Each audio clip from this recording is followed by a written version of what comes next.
Nearly there. Okay.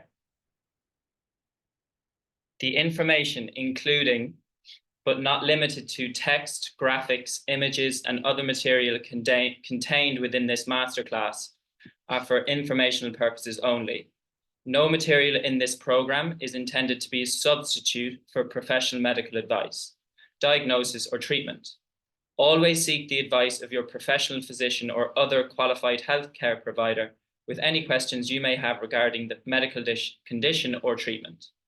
And before undertaking a new healthcare regimen, and never disregard professional medical advice or delay in seeking it because of something you have read in this program. When participating in this masterclass, all the participants have agreed to respect everyone's confidentiality and to ensure that it is a safe environment for all participants. Therefore, we request that you do not repeat or refer to anyone else, since what they say or share in this conversation is private. By remaining on this call, you are accepting this requirement as a condition of your participation. Thank you. Okay. Now, on to the first exercise. So, you are welcome to lie down for this if you wish. So you can lie down flat on your back on a yoga mat. Or I think, yeah, actually start with that. We can do the meditation seated if you wish, but if you have space, lie down flat on your back and just allow your arms to come away from your body and your palms facing upwards.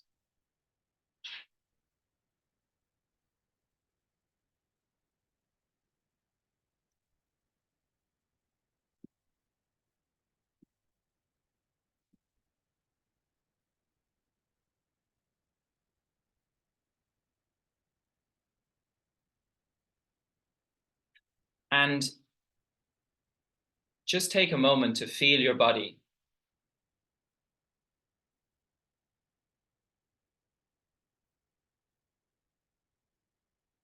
Just noticing any sensations, maybe discomfort.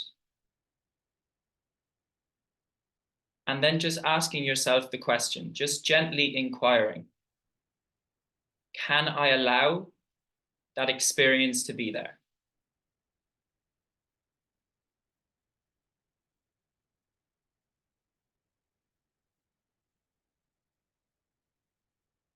And now, feeling the support of the earth beneath you. Noticing each point at which your back body makes contact with the earth.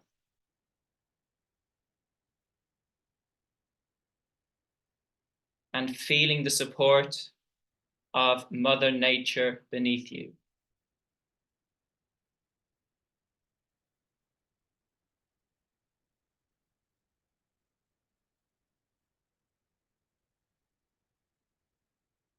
There's nothing you have to do.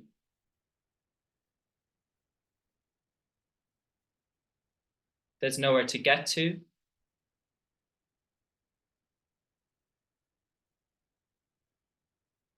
There's nothing you need.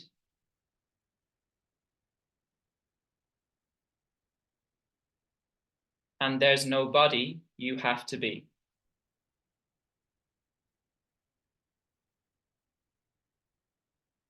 And from that place, just allow your true self to arrive here.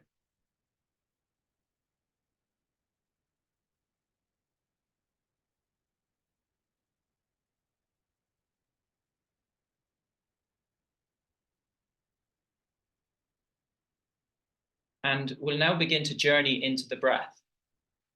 So I'd invite you to place both of your hands on your belly. So both hands just resting gently on your belly.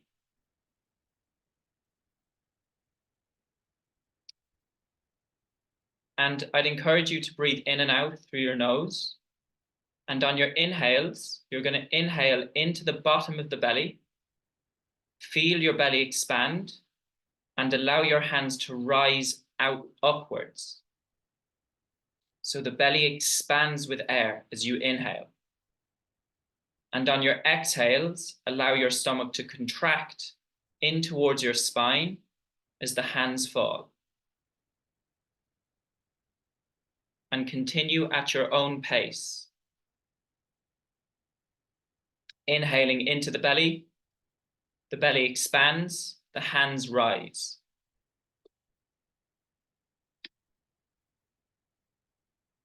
On your exhales, allow the stomach to contract as the hands fall.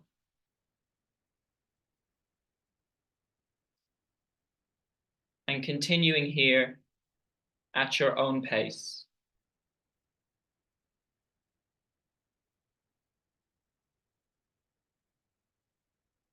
Feeling the belly expand on the inhales and the belly contract on the exhales.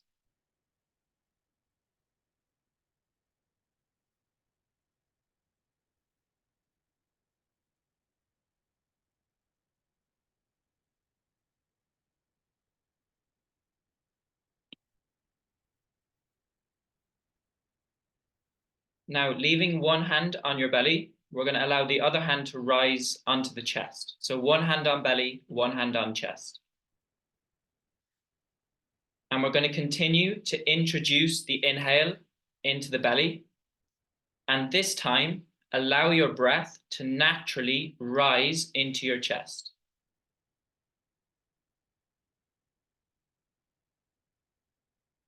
And on your exhales, release, relaxing the chest and allowing your stomach to contract. Continuing at your own pace, starting your inhales in the belly expands, and then the breath naturally rises into the chest.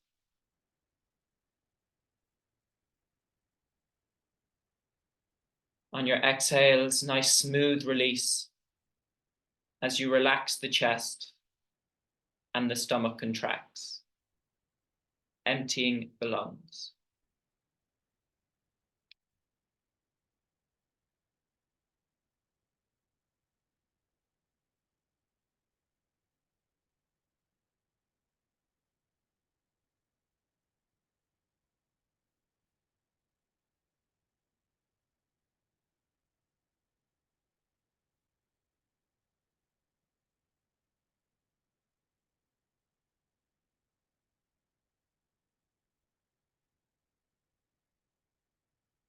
Allowing the breath to find its natural rhythm here.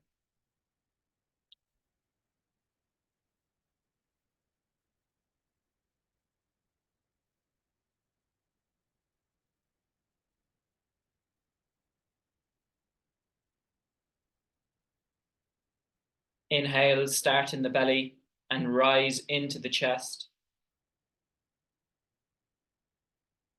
The exhales release.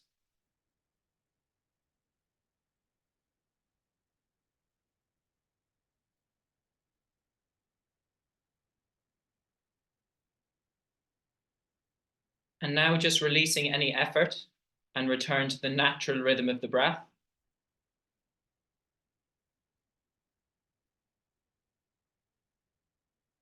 And as you release this effort, just notice how your body feels after a few conscious breaths. You might feel some subtle differences. Just observing, no judgment. And now just observing the mind. So noticing the activity of the mind. Again, without any judgment. Perhaps after a few breaths, it's decreased, perhaps not.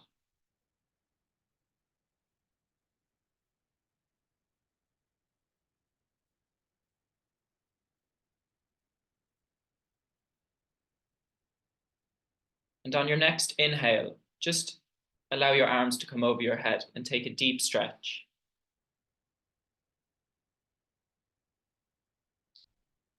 And then bending your knees, just roll over to your right hand side and make a cushion with your hand. And just remain here on the side body for a couple of breaths and just take a moment to be. Just be in this space. There's nothing you have to do.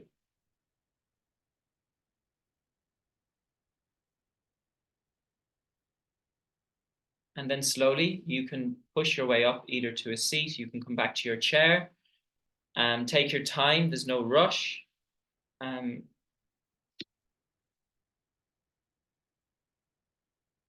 And then just find if you want to turn on your cameras, that would be cool. It'd be nice to see a few people.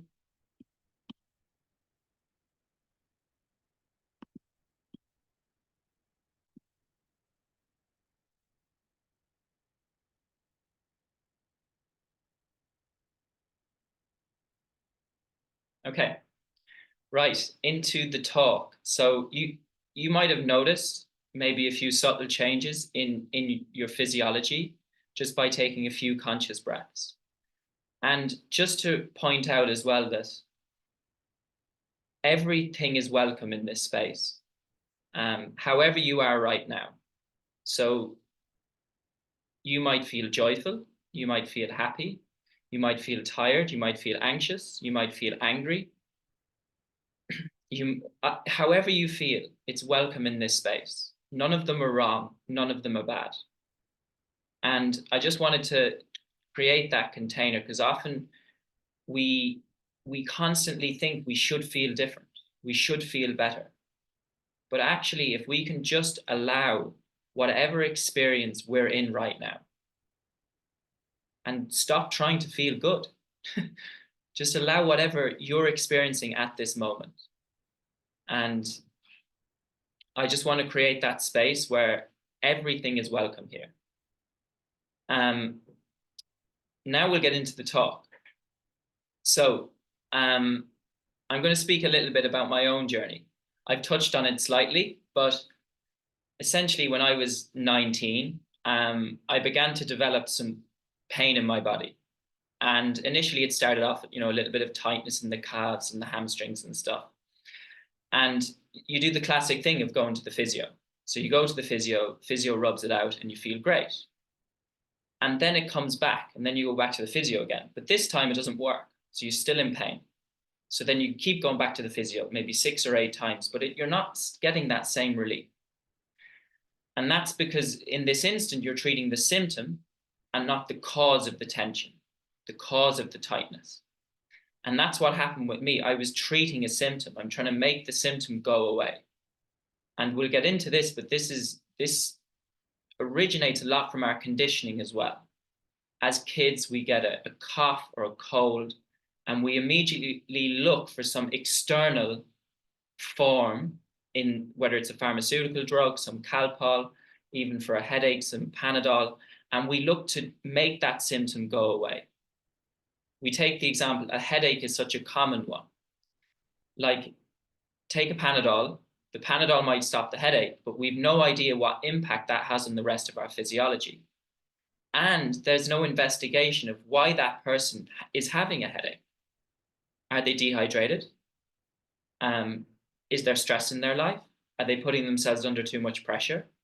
All things that lead to tension, which lead to headache. So I'm far more interested in a root cause approach. So what are the factors that are causing this imbalance or dis-ease in your body? So for me, it started off as a physio. Then I go to all these doctors who MRI scans, all these different types of things, but we're not getting to the root cause. We're trying to treat a symptom. And fast forward, the symptoms are getting a lot worse. I'm struggling to walk, not playing sport. It's impacting different areas of my life. And I remember the first time when I realized there was something more to this. And I went to see a guy, and he was just a therapist, slightly more holistic. And it was a fascinating test that he did on me. But you might have had a muscle test done before where someone will ask you to resist, right? So they'll say, push up against my hand, resist.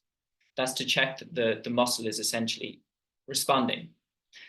But for me, he asked me to picture certain people in my life as I did it. And my body reacted differently based on the people that I pictured in my life. He told me to pick like between 4 and 6 people. And the muscle response would be different based on the person that I imagined in my mind. And it was at that moment that I was like, how is this possible? But that's the connection between our mind and emotions and the physical body. Now, I didn't quite know a whole lot about it back then. It just began to pique my interest a little bit. Fast forward, I go and see a holistic practitioner, more holistic. And he says to me that he thinks that my symptoms have an emotional element to them. And immediately I was like, completely resisted the idea. I was like, firstly, I took it as an insult. I thought he was saying that I was like damaged emotionally, that I had like, emotional problems, mental problems, that I was unstable. And I know from working with people, that's like the initial response. It's like, are you saying that I'm mad and that I'm crazy? And that's how I took it on too. But what I've realized through this journey is it doesn't make you crazy at all. It actually just makes you human. Like, we experience emotions. And if those emotions are suppressed or not felt, it's energy. Emotion is energy in motion. So that emotion being energy gets stuck in the body. And that's where the tension, the tightness comes in. It's stuck energy. So for me, he even said to me, and this is a good telltale sign. He said to me, I think the emotion that you're holding on to is anger. And I said to him, that's impossible. I never get angry. That's what I said to him. And even that in itself is a sign. It's not that I didn't get angry. I just suppressed all my anger, because it's human to get angry. But again, due to our conditioning, if you look at anger, it's seen as bad and wrong, because we see it, on the TV, it's associated with violence and these, whatever it might be. So little Jack decided that anger was a bad thing and he wanted to be a good boy. So therefore, each time he experienced a well of anger come up through him, he shoved it back down and suppressed it in his body, which caused havoc, hence the symptoms. And Gabor Mate he's beautiful doctor, talks about trauma, and he describes the experience of, you think of how much, like when we get angry, it's a full body experience. It's energy, right? Like you feel it in your body. Now, if you think of how much energy is in your body in that moment, you think of how much energy it takes to suppress it, to push that down and say, no, I'm not feeling that. That's wrong to feel. I need to push that down. So I'll go into little things just to notice in yourself. Like there's different tendencies we might have. There are signs that could be leading to the symptoms, such as people pleasing, feeling responsible for other people, feeling that certain emotions are bad or wrong. These are all signs that, essentially there's beliefs or perspectives or certain areas of your identity that are contributing to the symptoms. But we'll get into that in a bit. Now, fast forward a little bit more, I got introduced to meditation. And meditation was the catalyst for me because it confirmed that my emotions were contributing to the disease. But not just that, meditation gave me a glimpse of what it felt like to be healthy. And I will never forget the first time I meditated. And I don't want to create any expectations for people. Just because I had this experience doesn't mean everyone does. Meditation is a completely unique experience to everyone. But my first experience of meditation, I sat still, connected to my breath, and I was somewhere else for 20 minutes. And I remember just coming out of it and being like, there was no pain for 20 minutes. And that was completely unique experience to me. Pain in my body had become so familiar. I thought there was no way out. And to get that experience by actually sitting still and doing nothing. Like I did nothing. I went to no doctor. I just sat still. I just sat still and connected to my breath. And I had that sort of experience. Now, what that gave me was the possibility I could get better. Because up until then, I didn't think I could. I was like, well, if I can get a glimpse of that experience, surely that experience resides in me some way, that calm, that ease, that peace. So, and it wasn't always like that. Meditation is sure as hell is not always like that. And it's about making space for the whole human experience. Sometimes we will get those experiences of ease, of peace, of joy even. But sometimes emotions might come through you, discomfort might come through you. And that doesn't mean you're meditating wrong. That is part of your experience. And really what is happening is emotions are coming to the surface and you're ready to feel them. In the past, you weren't. You shut them down because you thought they were wrong or bad. You were doing the best you could, but now you're ready to feel them. And that's why they're arising to the surface. So through that experience of meditation, I went to India, meditated for 30 days in a row, which was fantastic. But I could see how my thoughts were contributing to the sickness. The stuff that was coming, like circulating in my mind. This kind of sense that there's something wrong with me, that constant sense there's something wrong with me and I've got to fix it, was just this residing thought constantly circulating in my mind. And, you know, I would feel those emotions of anger, like that had been suppressed for so many years, of sadness. And as I felt them, I'd feel the symptoms too in my body. So I could see the link between the two. So it not just gave me a glimpse of the fact that healing was possible, but it also taught me what was causing this disease in my body. Okay? So that gives you a glimpse of my journey from having symptoms into meditation, how I began to realize that the root cause was these emotional and psychological factors. And look, we have absolutely no education on this as kids. We haven't heard the word trauma, emotions, any of this stuff. We don't get taught it in school. It's not something we're taught. So it's not something we really know about.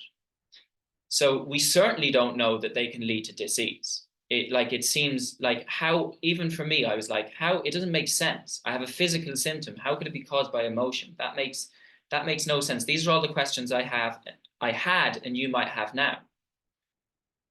But you think about it, right? An emotion is a sensation. You feel it as a sensation in your body, right? Similarly, you feel a symptom as a sensation in your body. And this is why it's a helpful thing to notice is when you experience a symptom in your body, ask yourself truthfully, is there something that's bothering me in my life? Am I worried about something? Did my boss tell me off at work? Did I have an argument with my partner? Did I have a falling out with a friend?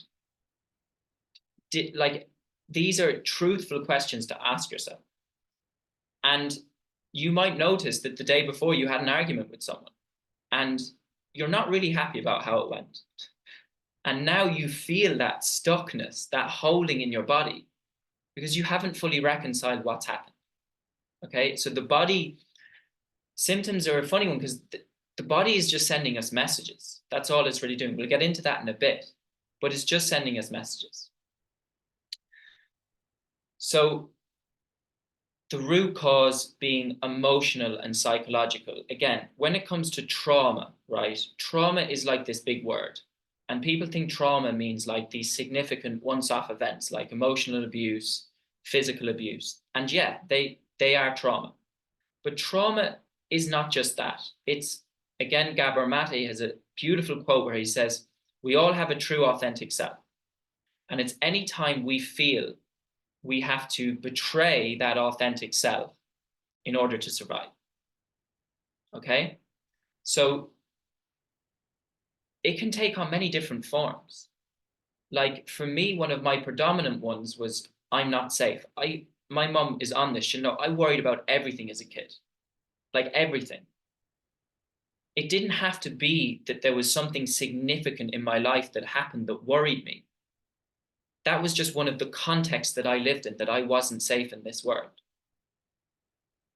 Equally, it can happen for a child where they might wake up in a room and their parents are in the kitchen making dinner, and they would wake up in a room and they feel in that moment, where's mommy and daddy? And that can be a trauma for them because they feel unsafe. They feel abandoned. In reality, their parents are just in a different room. But try and tell that child that in that moment. They don't know any better. They're just trying to survive. So traumas, they can be these significant events, but they can also be the accumulation of perhaps not those significant events. So it can be like school, like you could have got bullied at school, right? You could have like had a difficult relationship with a sibling, a difficult relationship with a parent, a difficult relationship with a teacher at school. It can take on many different forms. It doesn't have to be these significant events. And it can be any time you just felt like you weren't loved, you weren't safe, you weren't wanted. Like any of these times, these can be traumas. So I just want to highlight that because sometimes people think trauma has to be these like significant events. They then look for them in their childhood. They're like, I didn't have any. Why am I sick? Why do I have a disease? They don't have to be significant. So that's just one thing to recognize. And yeah, that kind of speaks to the emotional and psychological aspect too. So I've spoken to the emotional part already, but essentially what I'm really speaking to here is emotional suppression. So that's when we essentially feel like it's not safe for us to feel the way we feel. So it's not okay to be angry. It's not okay to be sad. It's not okay to even just be like not really in the mood to talk, right? Where you might have felt like you had to be happy all the time. You have to be this super positive person. And what you do is you deny, you invalidate those other emotions, the more negative ones. Like I spoke to someone recently in, this sense that like they shouldn't be feeling the way they feel. They should feel good. And that's because, we might have got it during our childhoods where our parents didn't want us to feel that way. They didn't want us to feel anxious or depressed or any of these emotions. And again, they were doing the best they could. I don't do blame. I don't do victim, right? But it's just to recognize that maybe perhaps you've learned to suppress those emotions because you think they're bad and you think they're wrong. They're not. They're just emotions, and embrace them all as part of your human experience. So that's the emotional part. Now, when it comes to the psychological part, it's to do with resistance. So this resistance is when we're not okay with the way things are. So something happens in life and it's not the way we want it to be. And so we fight it. So circumstance happens, we think it should be different. That's resistance in a nutshell. And really it's quite funny because the circumstance is the way it is. That's the way things are.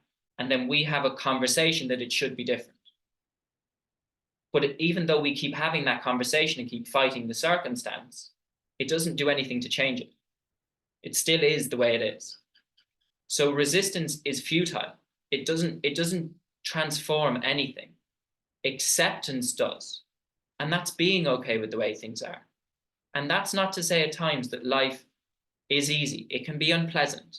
Challenges can happen. But it is the way it is. And your power is always in your response to it. You can either curl up into a ball, be a victim, and be, why is this happening to me? Life's so unfair. Or you can just be like, okay, this is the way things are, and I'm okay with it. And I'm going to take actions in whatever way I can to transform it. But that's a totally different way of relating to your circumstances and even your relationships too. And with that, it can take on many different forms, resistance. You might think you should be different, your life should be different. You might have thought it should have turned out differently. You might have thought you should have achieved more, you should have more money, you should have a partner, you should have kids, Like we just should all over our lives, right? Everything we even, and then resentment is when we actually think someone else should be different. So they should be different according to us. Like like it, it's our perspective that we think someone else should be different. I don't remember who made us boss of how other people should be. They are the way they are, and love is unconditional. So it's not conditional upon them being a certain way. It's can you be in harmony with them? Okay? So that speaks to resistance in the emotional and psychological part of disease. Does anyone have any questions? I'll take a pause.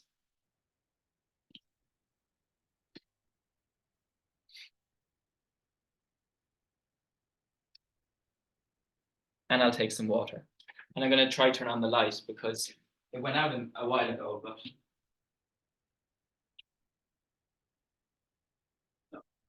okay, I'll leave it as it is, but I might have to move my desk into some light, but we'll deal with that when it happens.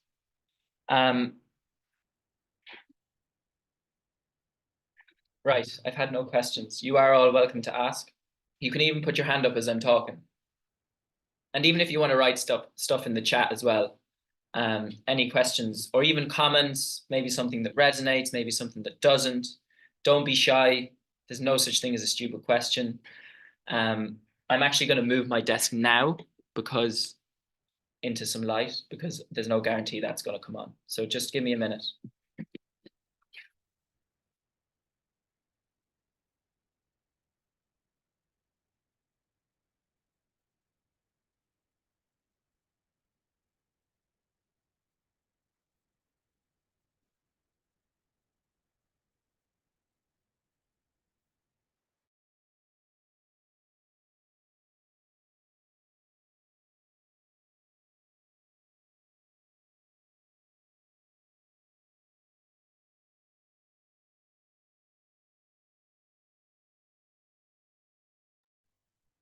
Okay, we got some light.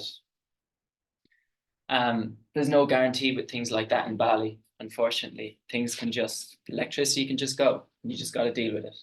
And it doesn't help that it's 20 to 7 here. So anyway, this is a really important part of healing that I have experienced myself. And that is the role of our identity and the role that diagnoses can play too. So a diagnosis essentially is a label, right? That's all it is. It's just a word. And I'll speak again to my own experience because I think it's helpful. But when I was, going through my experiences of pain, I wanted a diagnosis badly. I actually craved for one. And the reason I wanted it is because it would confirm to me that I wasn't making it all up. That there was confirmation that my pain was something. And on top of that, a diagnosis gives us a level of certainty where it's like, this is what you have and this is how you fix it. Whereas when you don't know, there's a ton of uncertainty. Like, what could this be? It could be anything. What could the consequences of it be? How bad could it get? So that's why people crave diagnoses, including myself. Now, so diagnoses to me, they're only helpful if they empower the patient. If they give you an idea of the imbalance that's occurring in your physiology. I'll give you an example. Me being diagnosed with arthritis is not helpful at all. I have no idea what that is. And it sounds like a prison of you're never going to get better. That's what it sounds like. You have this, you're not going to get better. Now, if we reverse back and begin to investigate, okay, what is arthritis? Arthritis is inflammation. That's what it is.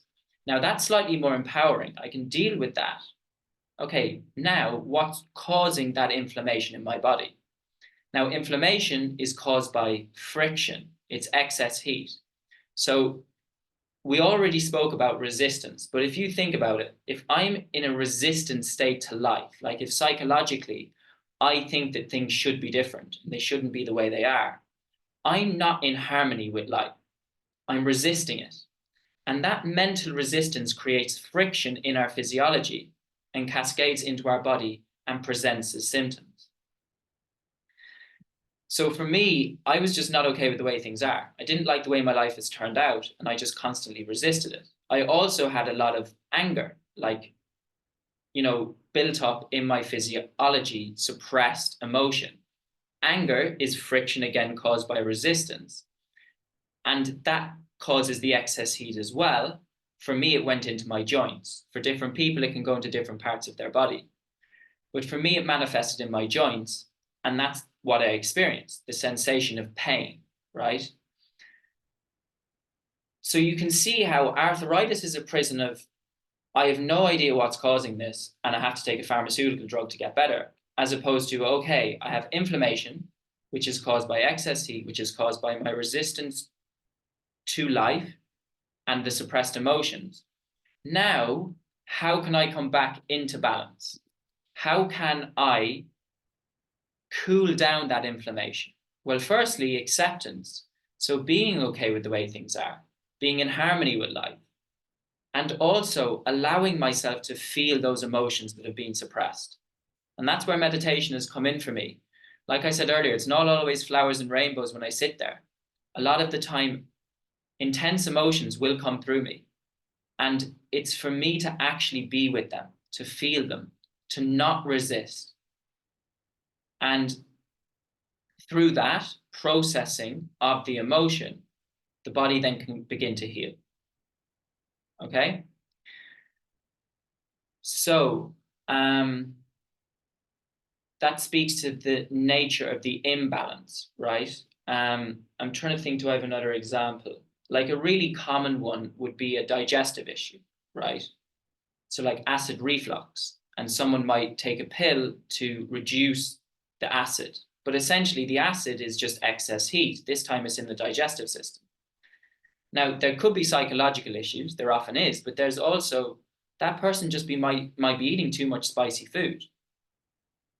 But instead of removing the root cause, which is the spicy food, instead they're taking a pill to fix the symptom, which causes havoc elsewhere in your physiology. It might help with the acid reflux, but it might cause havoc elsewhere. So for you, it's just to recognize in your life, like I said earlier, the body isn't punishing you. I spent so long like in a battle with my body where I just wanted the pain to stop so badly. But the body is, the symptoms we experience, they're just messengers. That's all they are, that you've gone out of balance. And it's an opportunity for you to be like, okay, where have I been in a state of imbalance? Emotionally, maybe psychologically, maybe your body's just telling you to slow down. Maybe it's telling you to stop being so hard on yourself. It can be any number of these things, but it's not doing it to punish you. It's actually doing it to send you a message. It's trying to help you and guide you back into balance. Okay? So that speaks to diagnosis. On that as well, I'm going to speak a little bit about the fight or flight response because I think it's helpful. Like, if you look at my experience, right, I had a lot of pain and I would have described my symptoms were mysterious. But if I was to put a description on them, it felt like I'd run a marathon when I'd wake up in the morning. My muscles would be wrecked. Like they'd just be so tired. Like I felt like weak and like so much tension. After you go for a run and you have a bit of tightness in your calf, I just felt that constantly. And my feet when I'd wake up in the morning. And that's because I was in a constant state of fight or flight, where I was like this, always. Tight jaw, tight wrists, and I had no body awareness, so I wasn't aware of that, but that's how I held myself in space. I held myself as a scared little boy, a hurt boy. So that's how a hurt, scared little boy holds himself. He's trying to protect himself. He doesn't want to get hurt anymore. So he curls up like this. You could also say he's a bit of a victim. He's just tired of the way things have been. So he's trying to protect himself. And he does that through this. Now you can see how if you're constantly like this, you're going to be in pain. You're going to be tense. So that is the fight or flight response is what I'm speaking to. And the fight or flight response, synonymous with stress response. So stress gets a really bad rap when people say stress is the cause of my disease, right? Stress is just a response. It's a physiological response to a perceived threat. Perceived is the really important word. It doesn't have to be an actual threat to like our existence. It can be a perceived threat. For example, like you go on holiday and someone puts a towel on your lounger. Like that doesn't impact, like you're not going to not exist anymore, but now you're angry. Like that shouldn't have happened. They shouldn't do that to me. Now you're in fight or flight. Okay. So we have a different sort of perceived threat now. Like it was designed, like it's a helpful response because what happens is we, heart rate increases, blood flows to the muscles, we release the hormones that help us essentially to fight or flight from the threat that we perceive. Now, it's not helpful when we're in a chronic state of fight or flight. And that just basically means that we're constantly scared. We're just scared all the time. And that's how I was. So the other branch is the rest and digest. So that's when like we're in a state of ease, like a state of calm and balance, and we can just relax. Like that was not available to me. Even when I sat down and watched TV, I wasn't relaxed. I wasn't like calm. I wasn't at ease. But then I got it like a glimpse of it through that first time I meditated. Oh, this is a different experience. Like this is quite nice. So when we are in fight or flight, digestion isn't important. So for people who have chronic digestive issues, they can eat all the foods in the world, all organic, all beautiful. But if they're in constant state of fight or flight, their body is not metabolizing that food. It's not digesting it because in fight or flight, when we're in that stress response, those bodily functions like digestion, like homeostasis, like the healing that happens, they're not important because there's a threat and your body is trying to deal with that threat. So that just gives you the difference between fight or flight and rest and digest. And the activity that these nervous system regulation exercises that I'm doing is to really help us shift into that rest and digest, which we can access through the breath. Okay, cool. Any questions?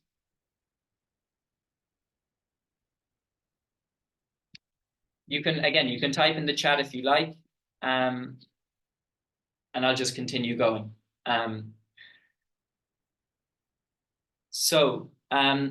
Diagnosis to prognosis. So prognosis is another part of disease where we get told how things are going to be.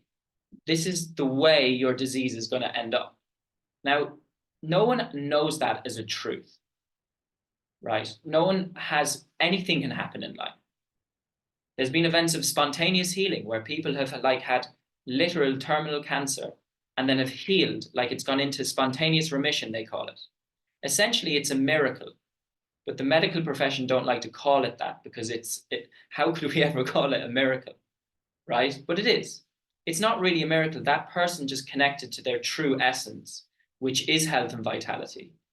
And their body doesn't need to be in that hostile environment anymore. There's a great book, I actually can't remember it, that speaks to this.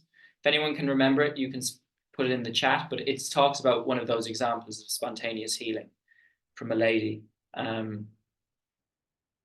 So prognosis. Now, for me, one of the fundamental changes for me, like when I used to experience a symptom in the body, firstly, I'd resist it. I'd be like, I do not want this at all. This is terrible. This is awful. This is bad. So I'd be resisting the symptom.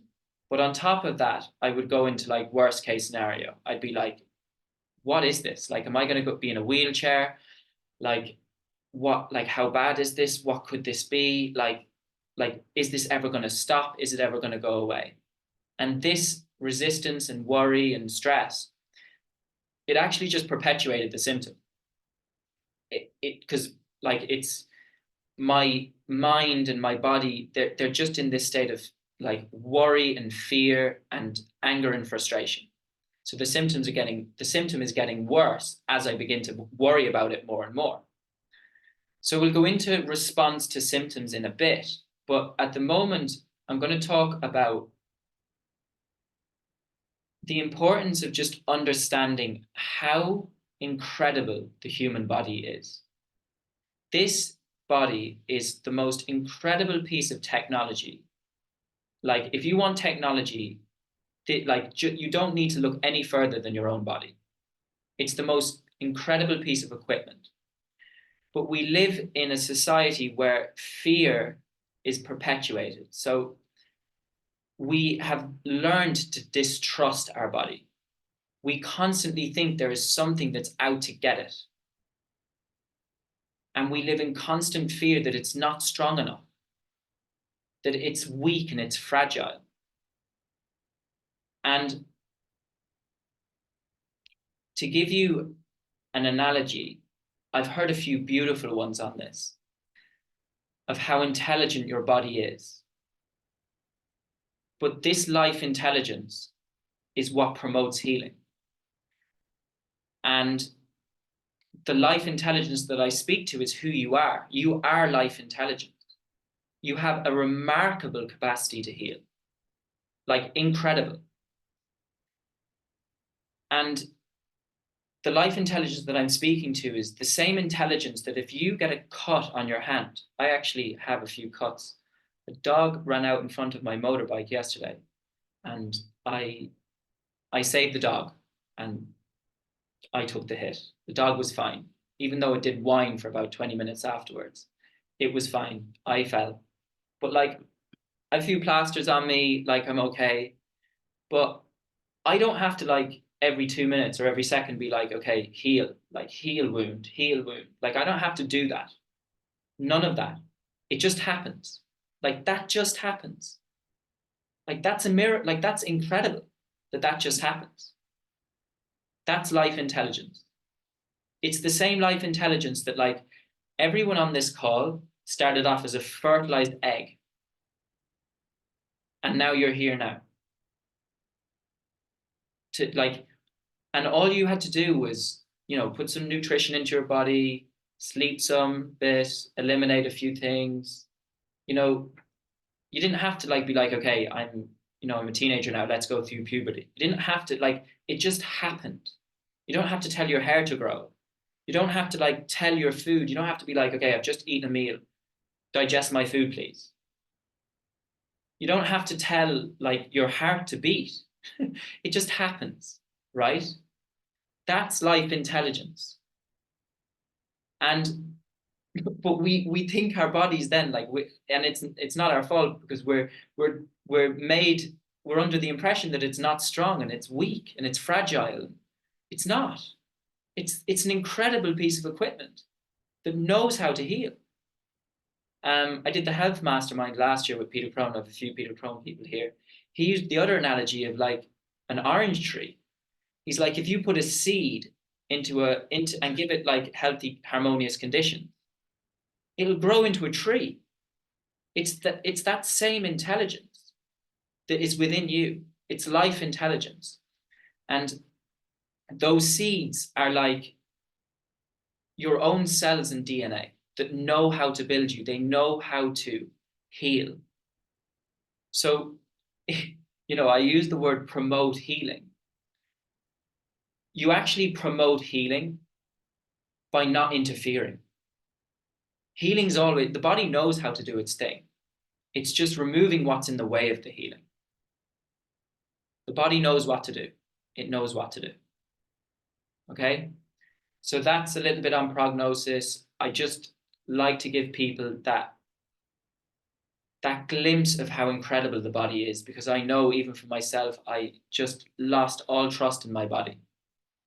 But who you are is life intelligence. Okay? The very same intelligence that cuts a wound and you don't have to tell it to do it. So yeah, that's prognosis. Now I've spoken about. So now, does anyone have any questions? How are we doing for time? No. Thank you, Susan. Thank you. That actually just came to me as I was speaking about it. Jack, can I ask a question, please? Yeah, sure, Parry. Thank you.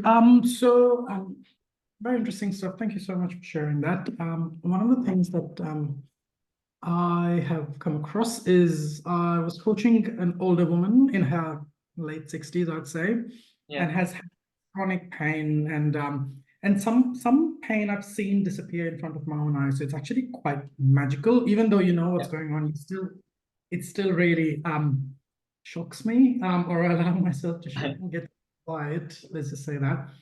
So, but in case of this woman, she had been diagnosed with some very rare sort of like neck problem. Like there's a severe excruciating pain in the neck that she needs cortisol like at a certain frequency. And they use neurotoxins to jam her. Like it's horrible experience. She had to give up a job and a lot of her activities because pain has taken over her entire life. Anyway, we went down the rabbit hole with her and we discovered definitely emotional genesis of her pain is emotional. There was nobody in her family has had that, and there was like nothing that I could really ascertain other than some real emotional reasons. Yeah. Now, what I discovered is that there was an addiction to the pain as well. Yeah. Where she just wouldn't have it, because then I realized that she would actually not know how to live a life in the absence of, because she's lived her life with pain for so many years that she just doesn't know. And there was a reluctance to let go of it. So acceptance of pain was kind of there, but the reluctance of letting go of the underlying emotion very, very strong. So would you mind sharing your thoughts around that, please? Yeah, for sure. Thanks for sharing. Firstly, it's actually something that I've spoken to with a doctor this week, because she works a lot with patients. Obviously, she's working all day with people, and I know from my own experience too, is sometimes we can become so identified and familiar with something that it's just so hard to like imagine our life without it. Exactly. And this is like is something that I have come to the realization of myself. Is sometimes disease, and it's not always, but it can be a cry for help as well. Where you think about it, when someone is sick, and I know this from my own experience, if they have certain wants that aren't being met, like they might want love, they might want attention, they might want just to be seen and heard, having some sort of ailment is a way of doing it. And it's not them who's doing it, obviously, it's their ego. But when I reflect back on my own disease, there was an element of that too, where it was like a cry for help. And it allowed me some sort of attention. Even though it wasn't really the attention that I wanted, it still gave me something. And after speaking to the doctor this week, it's something that she has seen in patients too, where it becomes part of our identity, essentially, is the disease. And it can be, it's again, for that person in particular, is holding a ton of compassion that that's where they're at. And we'll get into it a little bit later, but for me, one of my limiting beliefs was I thought there was something wrong with me. So I decided that as a teenager, that there's something wrong with me, subtly. And the body is the physical representation of the mind. So eventually the body will be like, okay, you think there's something wrong with you. We'll give you something wrong. Like we'll give you symptoms. We'll give you this. And the first time someone said to me, There's nothing fundamentally wrong with you. The amount of healing I experienced was unbelievable, because I was just living in a world where there's something wrong with me and I need to fix it on the level of the mind. And my body just kind of reflected that. I was constantly looking to fix myself. And a whole new world became available to me when I just didn't stop trying to fix myself all the time. Like, I actually had time to do stuff that I enjoyed, like to actually go and enjoy life. And, you know, there's an Irish guy who runs meditation stuff. And he said, from working with clients, he posted on Instagram during the week, and I've seen it myself, and you guys might be able to reflect, those of you who aren't Irish, but particularly in Ireland, one of our beliefs is that there's something wrong with us. And I've seen it across the board, where people just inherently believe that there's something wrong with them and they've got to fix themselves. And just to realize that there isn't. Even symptoms themselves, they're not wrong. They're symptoms. They're sensations in the body. And they're messengers. They're actually opportunities. Rather than treating them as a problem, treat them as a possibility. That's a huge shift for me. It's like, okay, what can I learn from this symptom? What's the opportunity here? Rather than treating it as like, oh, I've got to fix myself. It's just a more gentler way of relating to yourself and your symptoms. So I hope that helps, Parik. If you have any other kind of questions on that, let me know. That is slightly deeper, especially when we talk about identity and stuff. It is a slightly more advanced topic as such, but yeah. So I don't want to go into any more detail on it. Just, I don't want to, essentially. Is that okay though? Does that answer your question? Absolutely. Thank you so much, Jack. Thank you, and thanks for your question. I had one in the chat as well.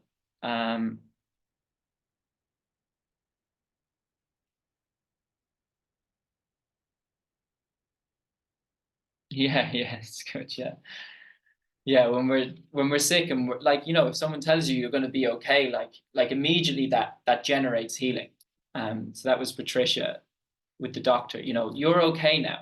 Like when we get that confirmation, it's like, oh, nothing to be worried about. Are sometimes medication helpful in stop actual improvement in illness like antidepressants? So look, I'm not denying that medical intervention can be helpful at times. I'm not a doctor. To be honest, most of what I speak to is from my heart. I don't like to get too technical into drugs and prescriptions and all this type of stuff. I don't know what a lot of them means. So that is a limit on my knowledge.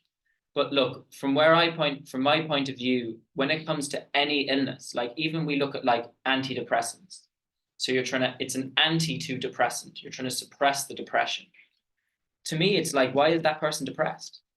Like, and yeah, it might be helpful for them to take antidepressants for a period to get them to a stage where they can function essentially. But it's like, what has that person been through in their life that they're depressed? What factors are contributing to, like, if we look at depression as an experience, it's heaviness.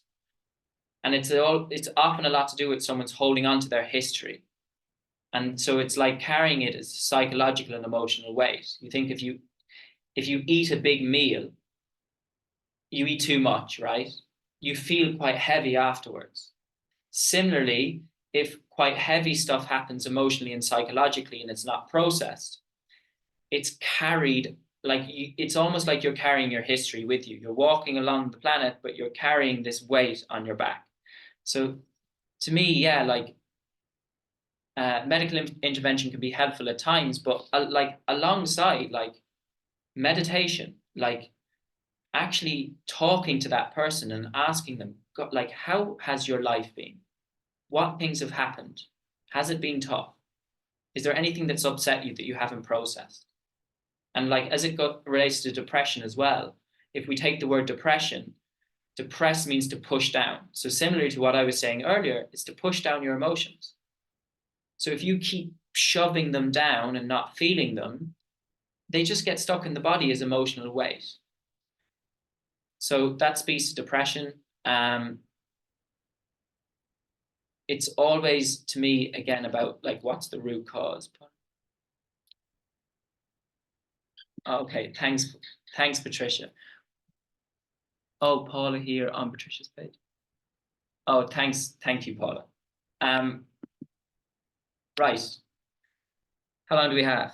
Oh, we've loads of time, 53 minutes. That's great. Okay, cool.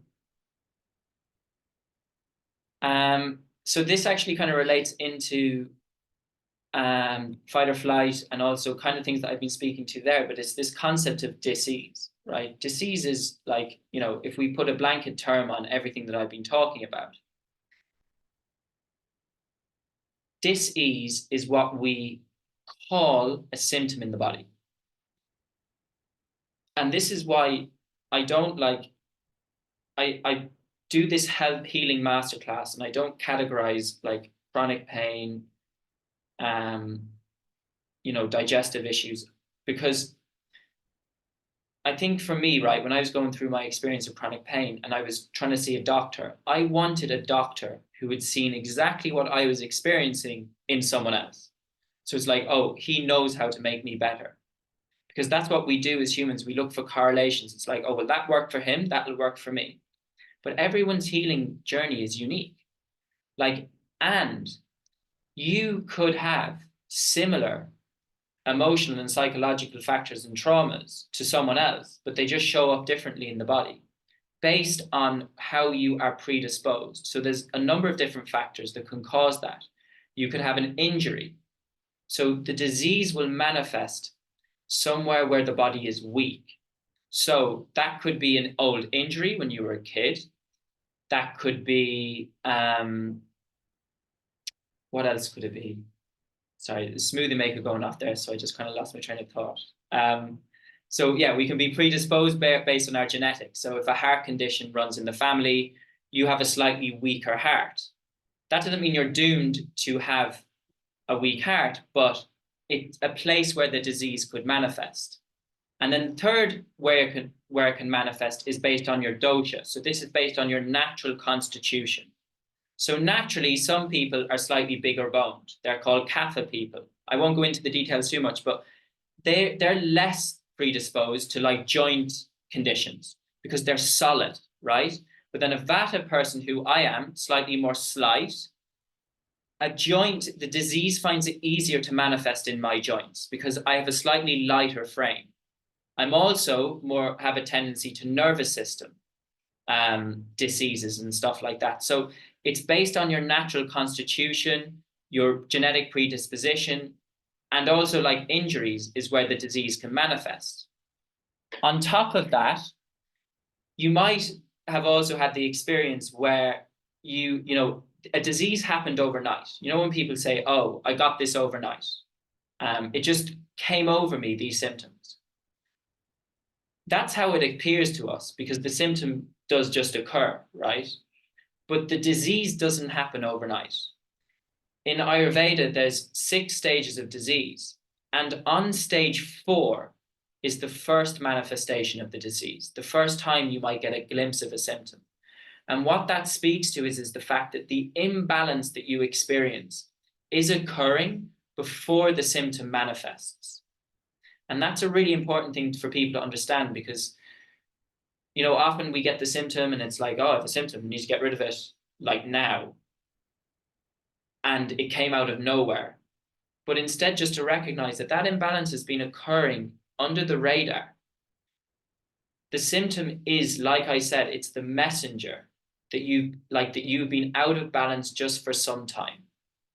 And your opportunity is to come back into balance through however that might be. And we'll get into that a bit later. Through promoting healing, through removing what's in the way of the healing that's already there.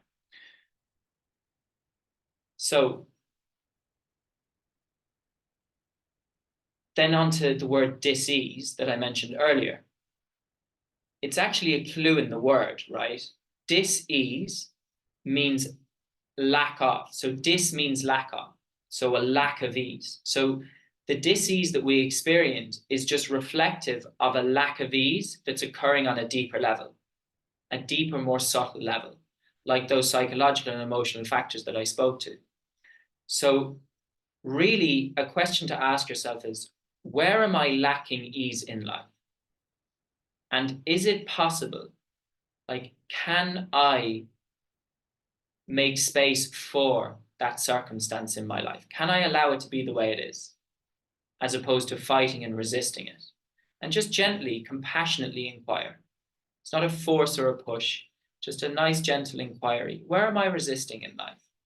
Because that's a clue as to where the dis-ease starts in the mind as resistance, and then eventually cascades into the physiology as the physical symptom.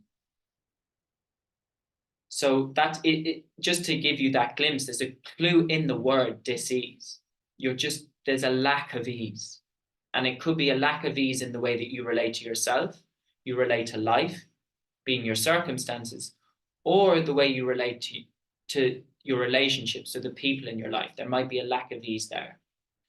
And then when we come into harmony with the way things are, harmony with life, harmony in our relationships, the body's like, okay, I'm in a state of harmony too. Okay, so the body just reflects the mind and the way we relate to life. Okay, any questions? We have about 10 minutes left of the talk, and then we'll go into the exercises. I usually don't have a structure, but today I was like, I've a lot of stuff to get through. And as people know who've done my courses, I think we'd start off at like an hour, and by week 6, we'd be doing like, the talk would be like 2 hours and there'd be no meditation. So now I'm like, okay, this is my little bit of structure just to get through the topics. But next is, if we've no questions, again, you can write them into the chat. The next is our response to our symptoms. Now, this is key for me. Like I mentioned earlier, when I used to experience a symptom, my response was resistance. So it's like, I don't want this. How do I make this go away? How do I make it stop?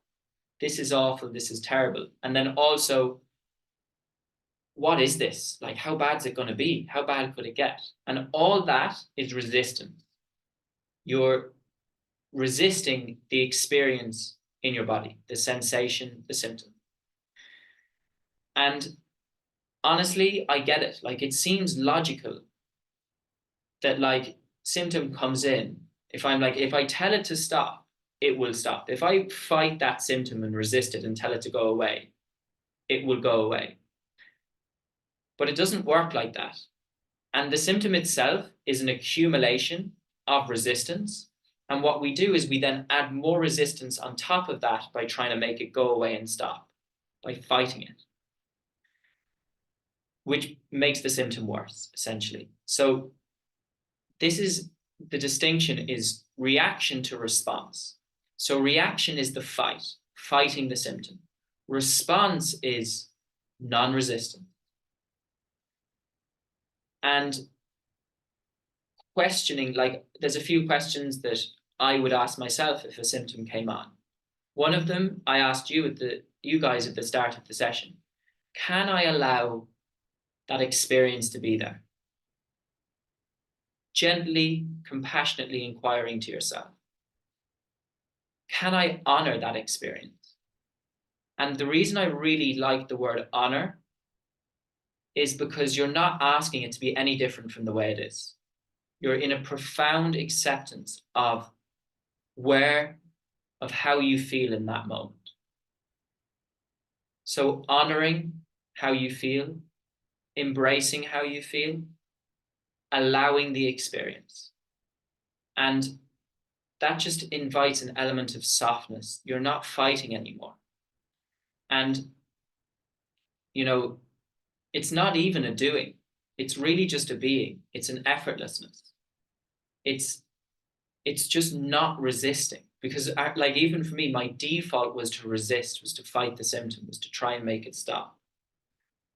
But it's actually, I don't even have to do anything.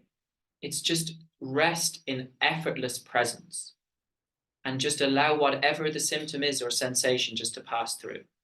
Because everything in life, including sensations, emotions, and symptoms, are transient and impermanent. But what makes them permanent is when we resist them and fight them. If we just rest in presence effortlessly, and just watch it pass through, everything comes and goes. So I like the analogy of, you know, treating not just symptoms, but also emotions and sensations as, rather than this permanent resident, because that's what they feel like. You know, even when I work with clients, a lot of the time, they might say to me, I don't know if I'm ever going to feel better again. Like, and I know that experience is like, you know, when you're in those heavy emotions, or if you're in the middle of a symptom, it's like, am I ever going to feel okay again? And just noticing that it will pass. There's a few people who, you know, is Irish people on this, and it's one of the most beautiful things about language. But in the Irish language, when they speak about emotions, because in the English language we say, I am angry, I am depressed, I am anxious, and it creates such a permanence to the experience. But in Ireland, in the Irish language, it translates as, there is anger upon me. And what that creates is this impermanence to whatever you experience in life, whether it's a symptom, whether it's a sensation, whether it's an emotion. And just remembering to greet all of it, greet them as welcome guests rather than resisting them as permanent residents. Okay, all they are is welcome guests. Allow them, watch them, observe them pass through, come and go out of the guest house, as opposed to believing that they're permanent residents in your home, unwanted permanent residents. Okay, so I hope that helps. That's response to reaction. I did have something else to be said there. Yeah, and really just giving yourself permission to feel whatever you feel. You know, on this point, just coming back to those questions again, like, you know, when you experience the symptom, rather than resisting it, asking, what can I learn from this? Like, have I been triggered in the last few days? Is there anger in me? Is there sadness? And they're just little inquiries just to ask about yourself, rather than focusing solely on the symptom. Okay, any questions? We'll go into the final bit. Oh, Parik, yes. I asked you to unmute, Parik. I'm not sure if it... Oh, thank you. I think we both muted at the same time. So okay. Acceptance of pain. Thanks for that, because that's been on my mind for the last few days, actually. And I was looking for an opportunity to to talk to somebody about it. So I'm glad you brought this up. About a week ago, somebody from Mastermind reached out to me and has been suffering terrible influenza. Okay. This person just said, Parik, help me. What shall I do? I've tried everything. I've, tried to accept it, and from an emotional pain perspective, I get the philosophy of acceptance. Like, it really makes, and that's the only way technically anyway. But when it comes to physical pain, where this person was suffering, I found myself at loss for. I didn't want to just say, oh, just accept, because I know this person is a coach and they've done the mastermind, so they know the theory and stuff. So I didn't want to, and I just didn't feel right telling them accept, but that was the right thing to say. So I was conflicted, because physical pain, as you know, has a fatiguing effect. You can watch it to a point, and then it starts to really wear you down if it lasts beyond a certain point. So, and then, and if it's something as quote unquote easier as a thumper of a headache, you just like, I'm going to watch this for the next 3 hours. And then after 3 hours, like, I'm just going to pop a pill to make it go away,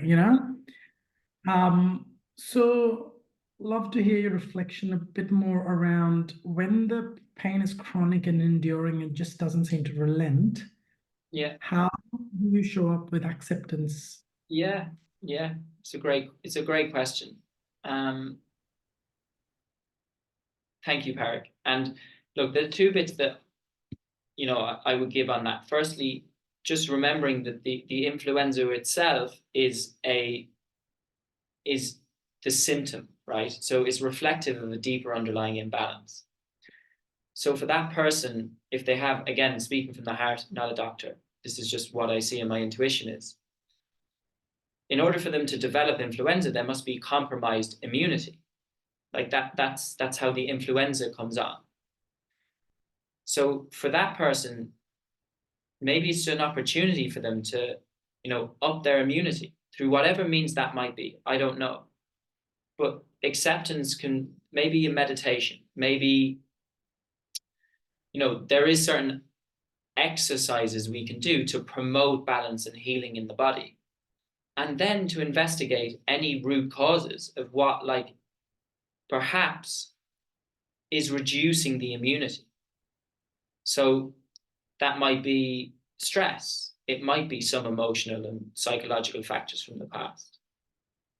And then when it comes to the symptom itself, the word chronic is, I used chronic pain as an example for me, but the word chronic is a word that can keep people stuck, because chronic is to do with time. So it's to do with the fact I've had a symptom and I think I'm going to have it in the future.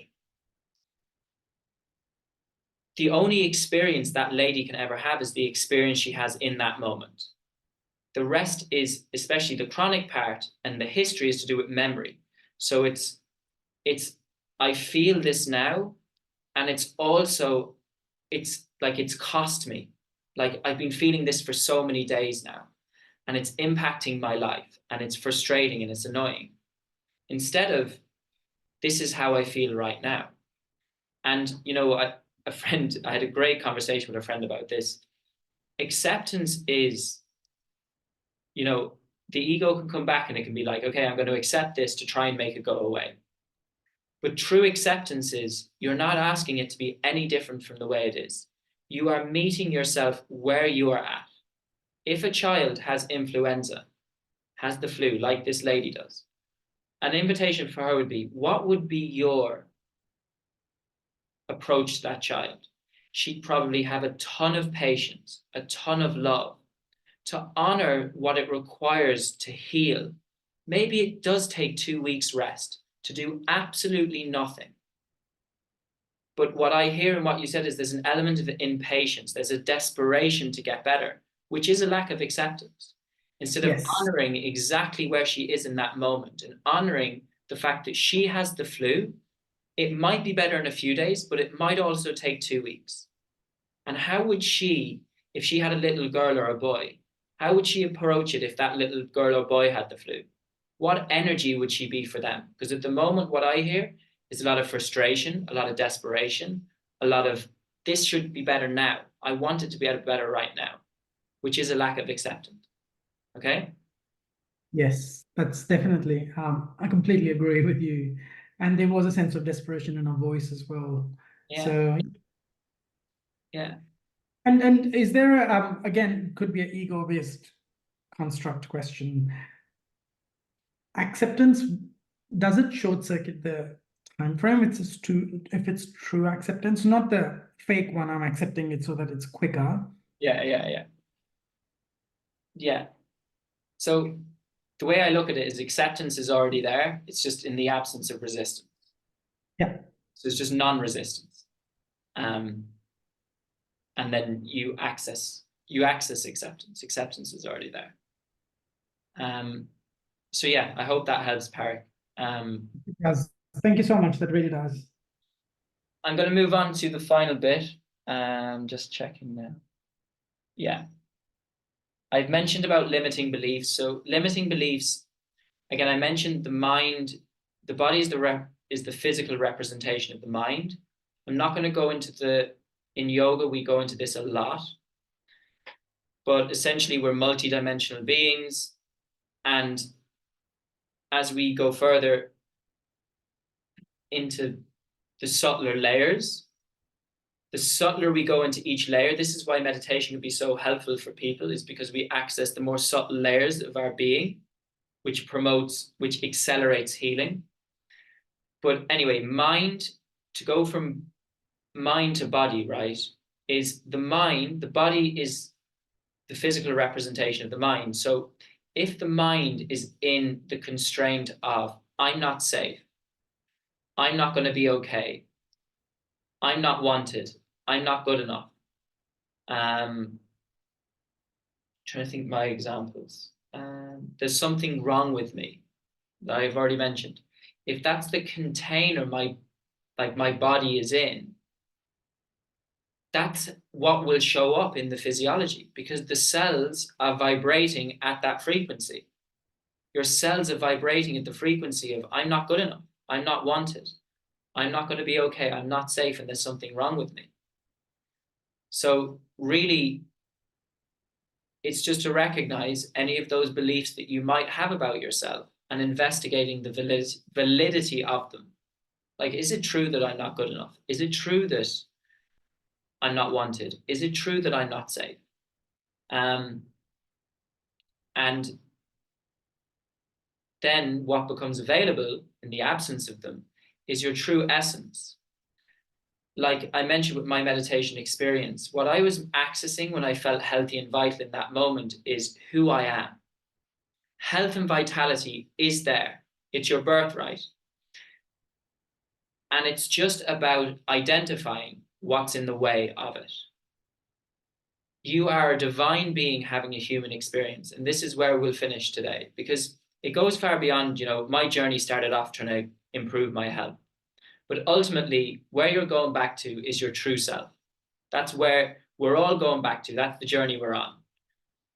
Many of us spend our life trying to improve our circumstances, try and get, the job perfect, the money, the clients, the house, the kids, the family, all this beautiful external stuff. And we think that if we get all that, it will make us happy. And often we actually chase all that stuff at the expense to our health, at the expense to true happiness. So it's to recognize that everything that you're looking for is within yourself. Health, vitality, joy, peace, love, freedom. They don't exist in life being a certain way. They actually exist within you. And it's this beautiful process of forgetting to remembering, because there is nothing like when you remember who you truly are. But in order to remember, you've got to forget. And that's what happens during our life. We come into this world complete whole, experiencing life, and we get disconnected from it through conditioning, through trauma, through challenging experiences. We get caught through the senses. We think everything outside of us is important. We think that's how I'm going to be happy, by perfecting circumstance. And then life eventually we might get a wake-up call and be like, actually, this isn't working. Like, I'm not happy. And then it's to realize that the happiness, the joy, the contentment you seek is within yourself. And that is a beautiful realization. So, and included in that is health and vitality. Health and vitality is there. It's your birthright. We just accumulate stuff psychologically, emotionally, and physically that inhibits the vitality that you are. And the intention of this masterclass was to hopefully provide you with some sort of education and awareness on those factors, on those things that you have accumulated in your life that are inhibiting the health and vitality that you are, and to recognize that health and vitality is there. And you are life intelligence. You are infinite possibility.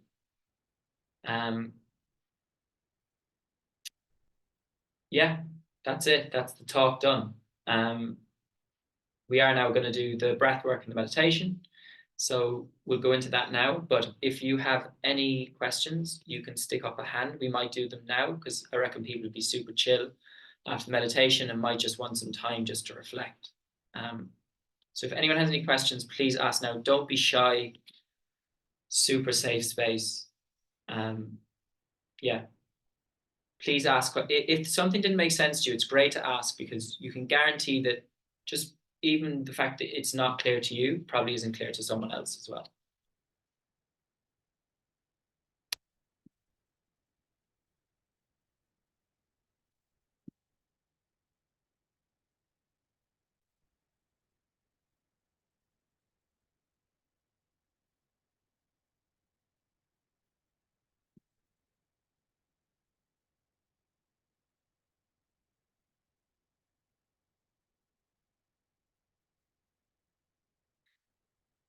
Okay, well, never know. You might have a few questions when you start meditating. So thank you all for listening.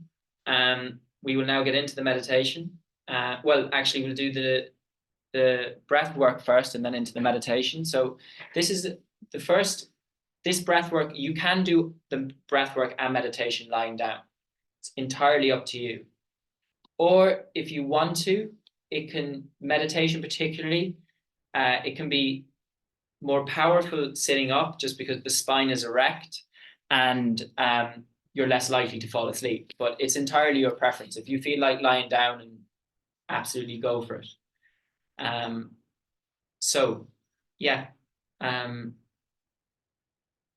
just introducing you to just lie down or sit up and just close your eyes. And I will guide us through I'll firstly talk you through exactly what's involved in this breath practice, and then I'll guide you through it. So the breath and our emotions are linked. You'll see it clearly by, if someone is anxious, they'll hold their breath. If someone gets relief, they take a deep exhale and beautiful release, nice long exhale. If someone is sad, they'll hold that, it's very jumpy and short and sharp. And that's because the breath mirrors our emotional state. That's why people will say, just take a few deep breaths. You'll even see someone who plays sport, if they're about to take a penalty or, an important moment in a game, they'll take a few deep breaths. The Irish rugby team do it all the time now. It's to relax the mind. And then when we relax the mind, the body responds. So for this breath practice, again, I'd encourage you to use that diaphragmatical breath that we did in the warm-up, which was like into the belly, up into the chest. When we breathe from the diaphragm, it just uses our entire lung capacity. So it's super helpful. For this breath practice, we're going to inhale for a count of 4. We're then going to hold the breath for 4. We're then going to exhale for 4. And then we're going to hold the breath for 4. Now, this is called box breath. Now, there will be a slight difference. The difference is this time, with each exhale, I'm going to be adding an extra second. So it will start with inhale 4. At the top of the inhale, you'll hold the breath for 4. You'll then exhale for 4. And then at the end of the exhale, you'll hold for 4. The second round will be the same, except you'll inhale 4. You'll hold the breath at the top of the inhale for 4. Then you'll exhale for 5. And then you'll hold the breath at the end of the exhale for 4. So the exhale is going to increase with each round of breath. The reason we do this is to activate the parasympathetic, to get us into a state of rest and digest. So firstly, just either finding your seat or lying down on your mat, and just take a deep inhale into the bottom of the belly and feel the breath fill with air. And then exhale, empty your lungs.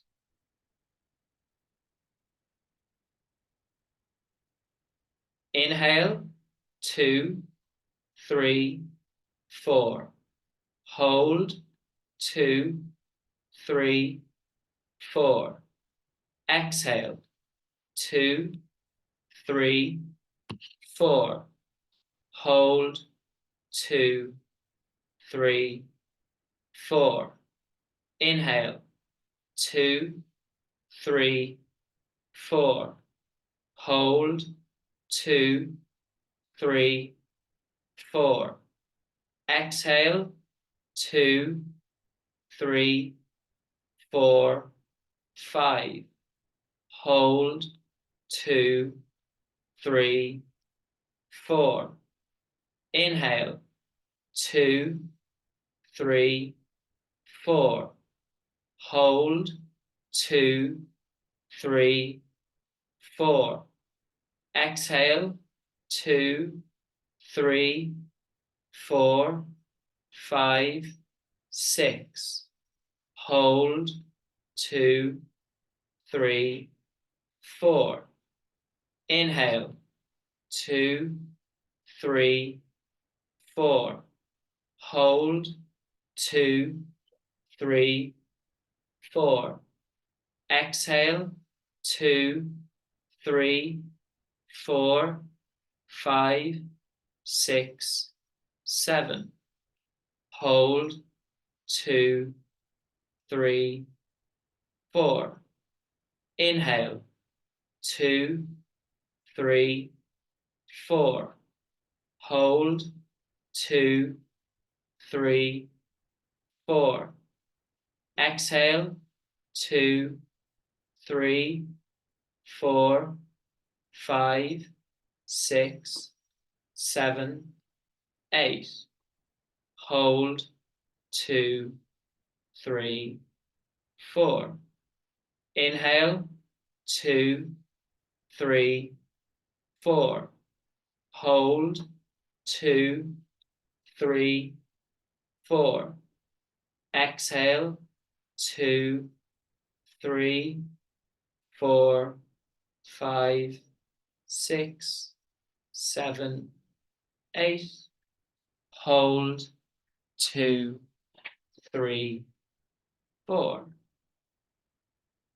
And now return to the natural rhythm of your breath. So just releasing any effort and just noticing how this feels, like the effects of that breathing technique on your body. Firstly, just noticing how your body feels.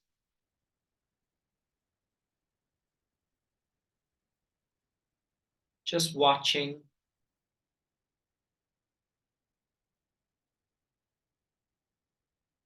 Being in a state of non-reaction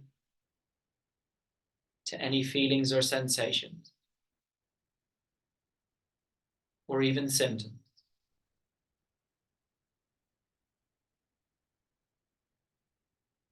And now just noticing the mind.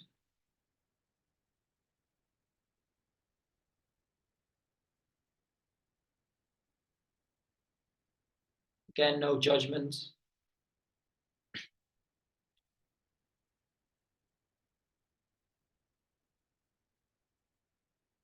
And now we're going to move into our guided meditation. So just to let you all know, it's 20 to 12 Irish time. So we have 20 minutes left. We might run over. So if anyone has to leave, you're absolutely welcome to leave in 20 minutes time. The meditation will probably run for 25 minutes, so 5 minutes over. Then we'll probably do a few more questions at the end for another 10 minutes. But yeah, you're welcome to stay for the next 20, 25, whenever you need to go, you can go. But for now, we'll just settle into our meditation. So again, if you want to stay seated, you can stay seated, or you can just lie down on your mat. If you're seated, I would encourage you to sit on a cushion that is high enough so your hips are above your knees. And that just allows your breath to remain long, slow, deep, and smooth. And if you're lying down, just feeling the support of the earth beneath you.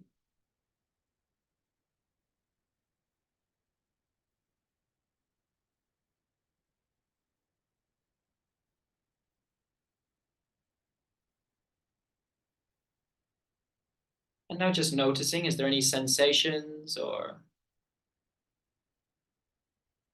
feelings in the body? And just asking yourself, can I allow it to be there?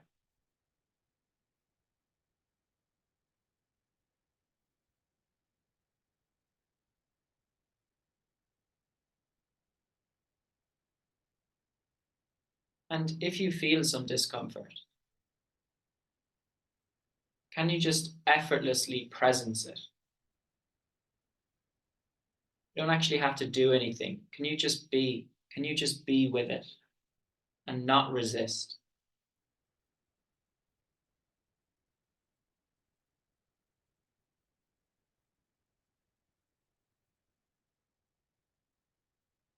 So now we're going to move into the guided meditation. So Firstly, we're going to bring our attention to the body.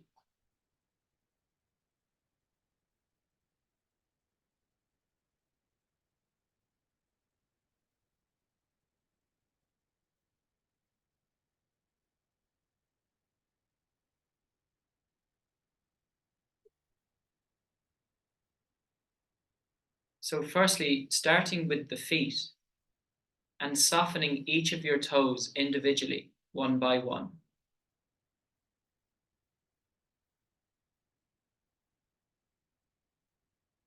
Soften the soles of your feet.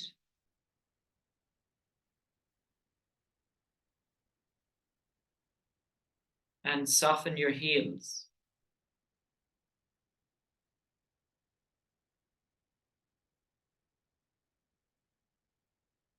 Soften your ankles.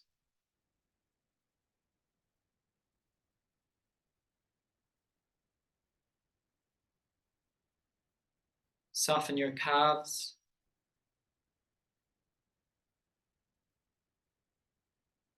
Softening your shins.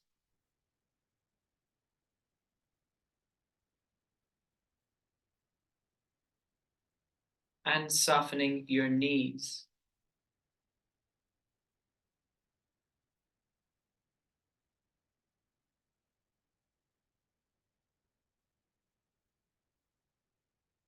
Softening the backs of your knees. And softening your hamstrings.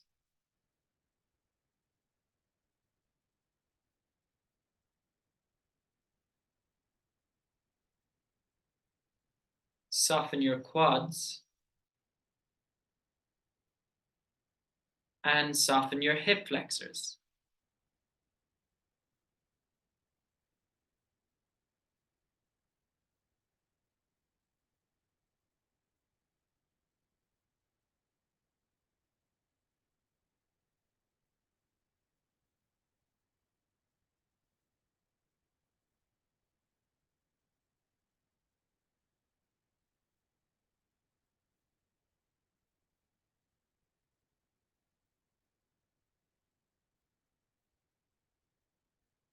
And softening the entire area of your pelvis.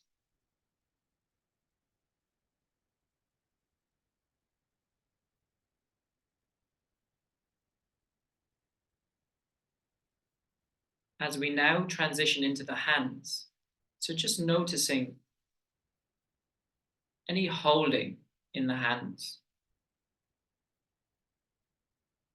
And just introducing some softness.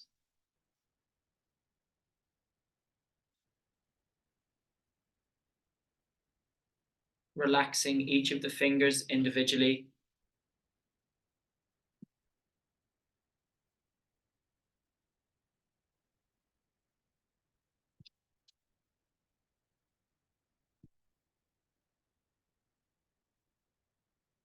Relax your wrists.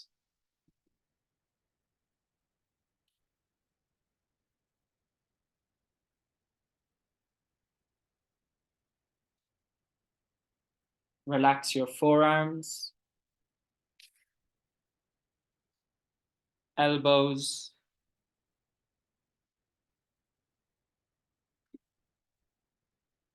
upper arms,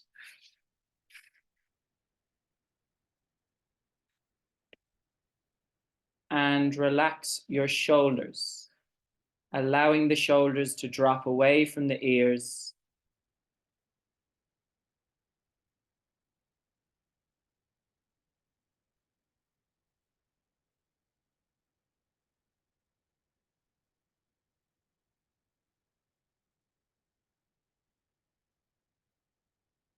And now bring your attention to the very base of your spine, the very base.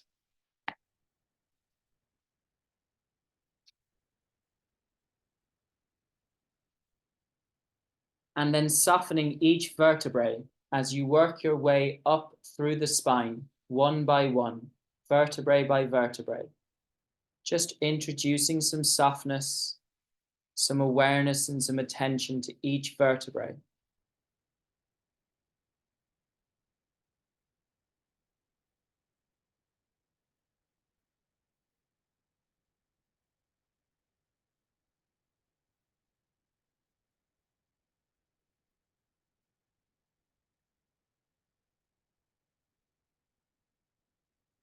Softening the space between the shoulder blades. Softening your neck.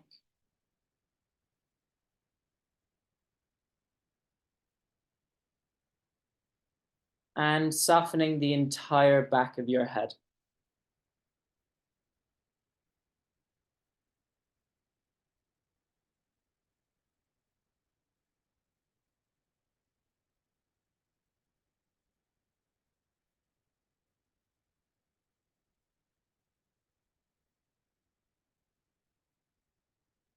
And now bring your attention to your face.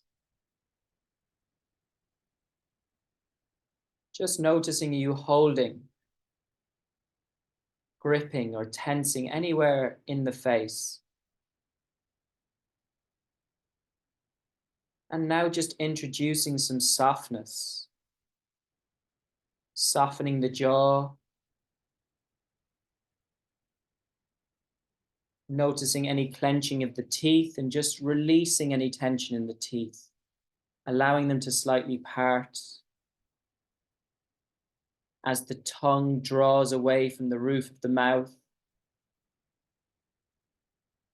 And the lips begin to soften.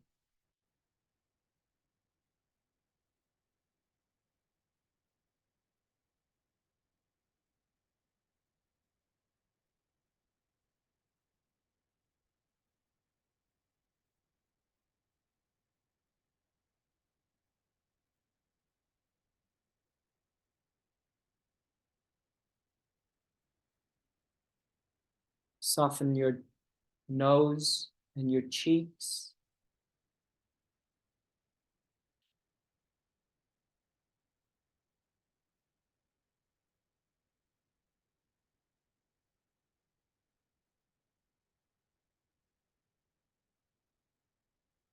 Softening the space around your eyes.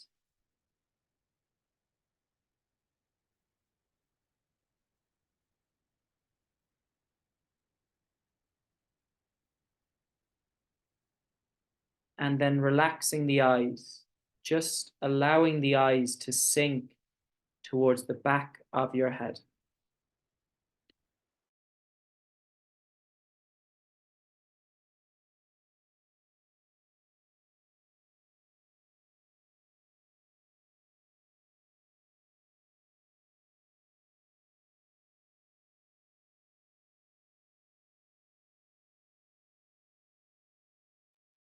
Allowing the eyes to sink a little bit deeper.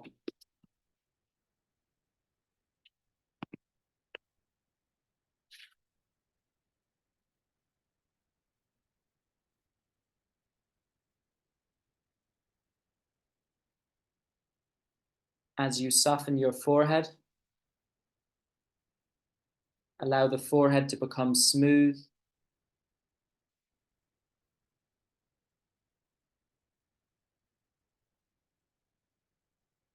And then softening every single hair on the top of your head.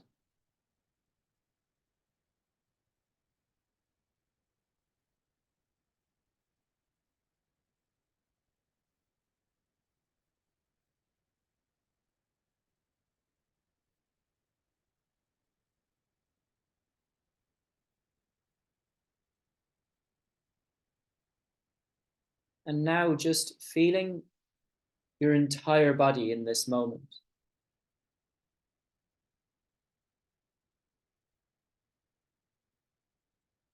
Feeling the life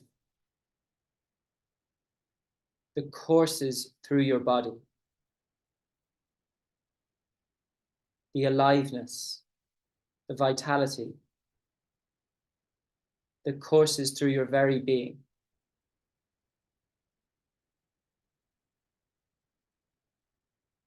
The life that animates your body.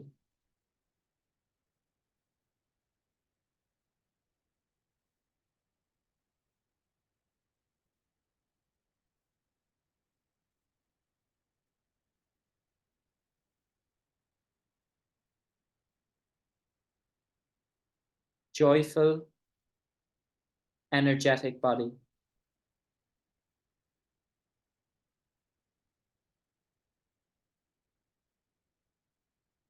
And now bring your attention to your heart space, the center of your chest. Kind, loving heart.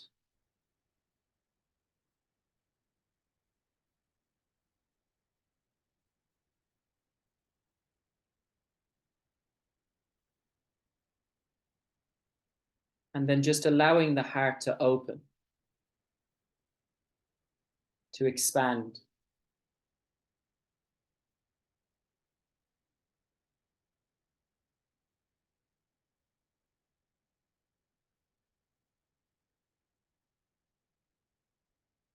And we'll now move from the body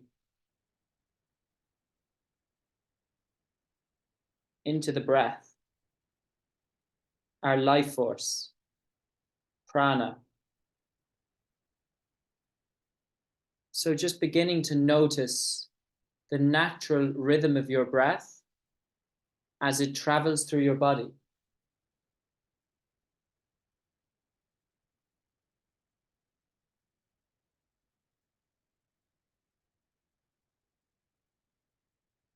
Noticing your inhales and noticing your exhales as your breath travels through your body.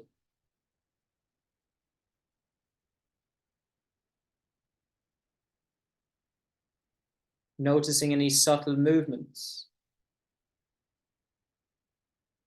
in the body as the breath travels.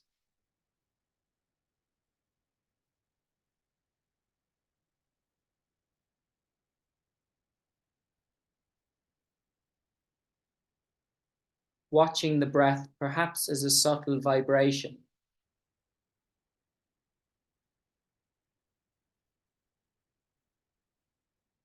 As it becomes silent, smooth,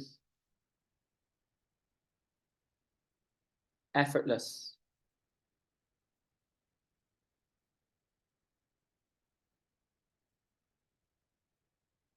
And observing the breath as this subtle vibration.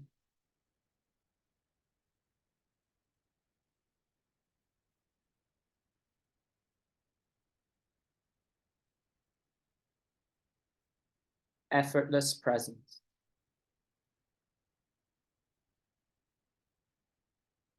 We will now move into silence for the next few minutes. During this silence, continue to watch your breath. Observe it as it travels through your body. Naturally, the mind will wander and become distracted.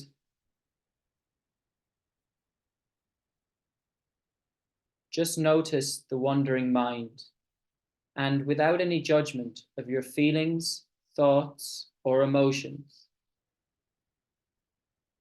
effortlessly bring your awareness back to your breath, observing your inhales and exhales.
If the mind has wandered, without any judgment of where it went to,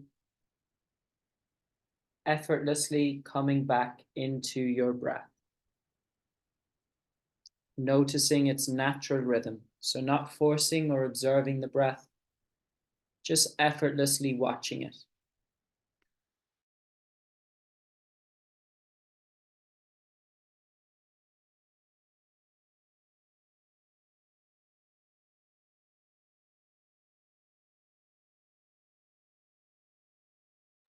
And now coming back into your body.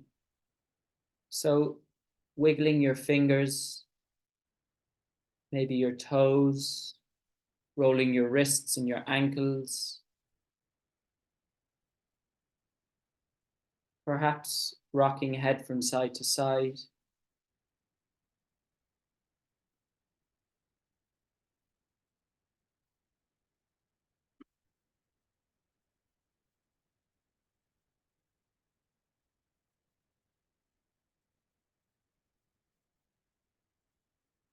And then just gently taking a full body stretch, extending your arms over your head.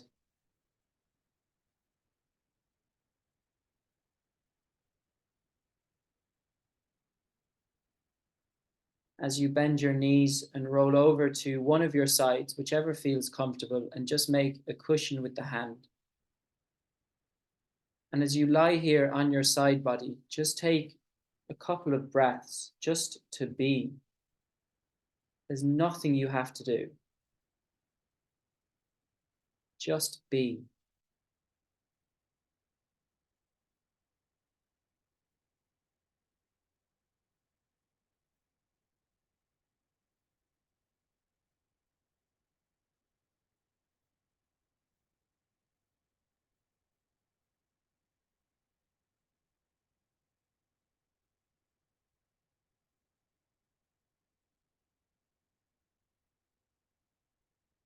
And then gradually coming back to your chair or your seat. In your own time, there's no panic.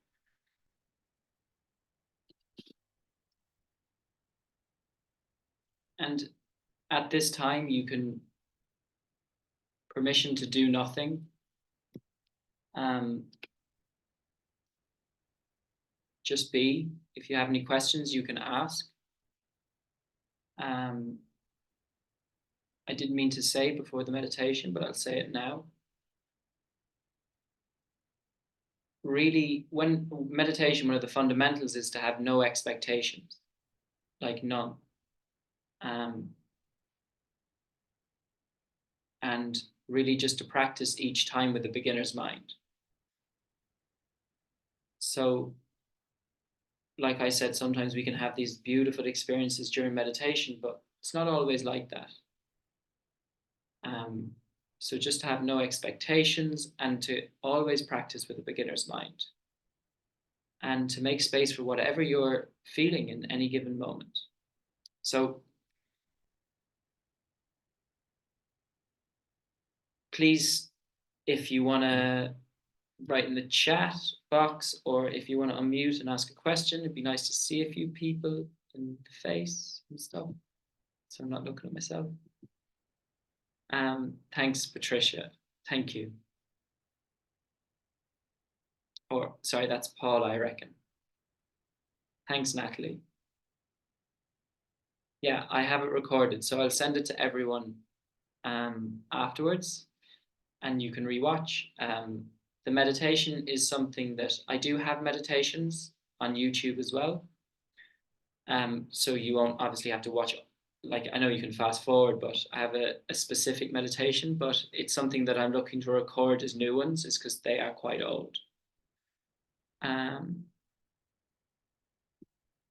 Yes, I do have, I can send a recording of the meditation too. I'll just send a recording of a meditation and the recording of this to everyone. I can do that. I have the list in Zoom. Thank you, Grace. Thank you very much. It's great to see you. And I hope your workshop went well. Yeah, really well. Thank you, Jack. Yeah. Grace has done a few of my courses in Cashel. and she is now running her own events, which is great to see. So yeah, and thanks for all the help and support, Jack. Yeah, still lots of things that I remember that I definitely picked up from your class. So keep doing the good work, and it's great to see you. Thank you. You too, Grace. Great to see you too. Thank you. Thanks, Mum. Thanks, Patricia. Thanks, Sonia. Great to see some masterminders here.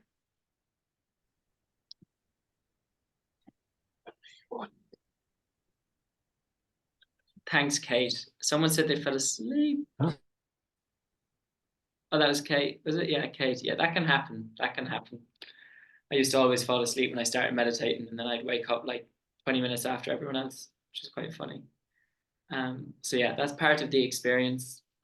Sitting up, if you want to get to a stage where you don't sleep, sitting up can be helpful for that.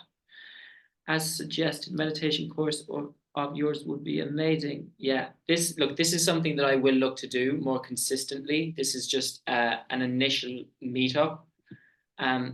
Like, I absolutely love sharing this stuff. I feel so alive when I share it, and I'm so glad to have people to teach who are willing to do the work and teach. I feel like I'm so blessed that I have been, like, I know people who suffer with these types of ailments and conditions for years.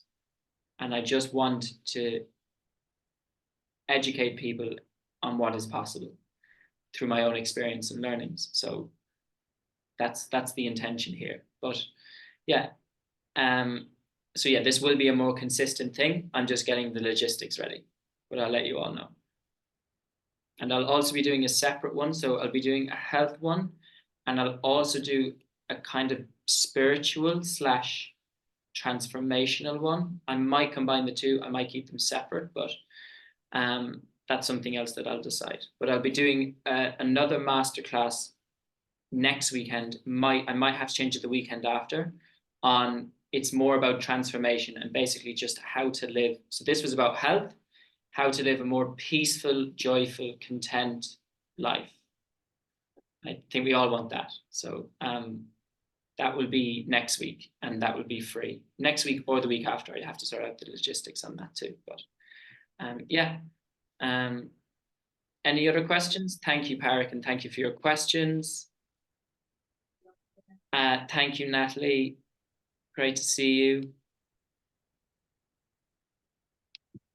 Don't be shy, guys. If you have any questions, please do ask. Safe space.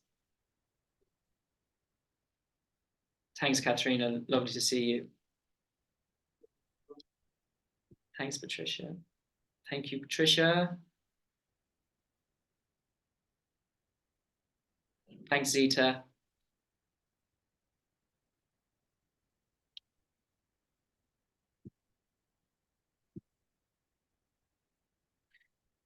I'm going to hang out here for another 5 minutes anyway. So look, you guys are welcome to jump off, or you can sit if you like and do nothing and just be, or you can ask me a question.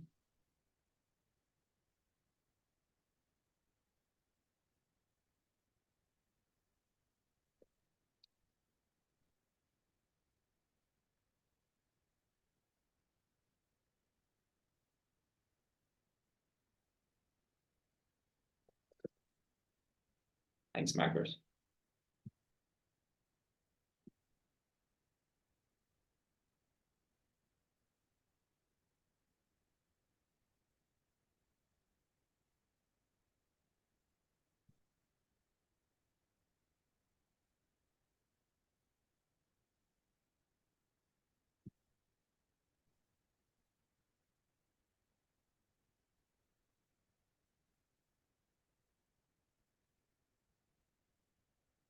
Thanks, Kieran. Thanks very much for joining.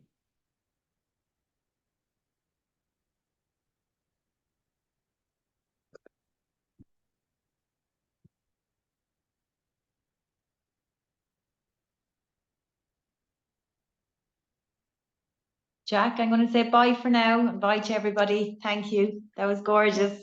Thanks, Grace. Lovely to see you. I'll see you soon. Have a great week. Bye-bye. You too.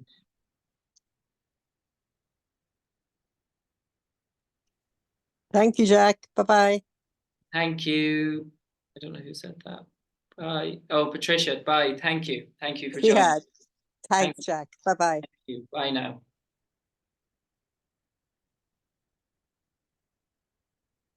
Thanks, Natalie.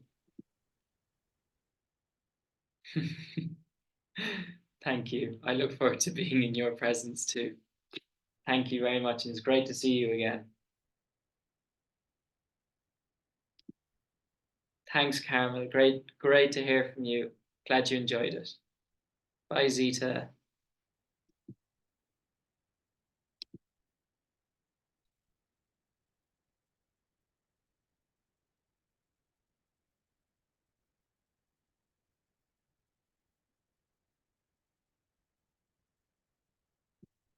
Thanks. Perfect, Natalie. Thank you.